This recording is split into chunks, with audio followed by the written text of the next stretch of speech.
Hello guys, and welcome to this video where I'm going to be showing you how to use a Polish voice on 11 Labs. So the first thing you have to do is to go to 11 Labs website, 11labs.io, and click on the sidebar menu.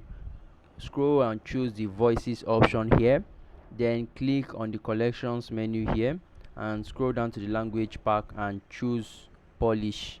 So once you've chosen the Polish section, it should bring you to a page like this where you have an array of voices to choose from. Now the next thing is to click on the voice you want and see if it matches your project or what you have in mind.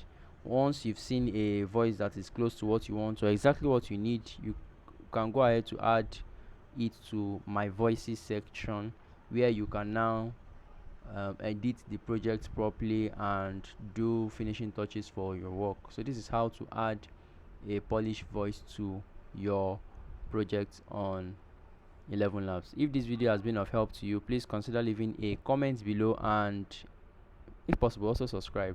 Thank you very much and do have a great day.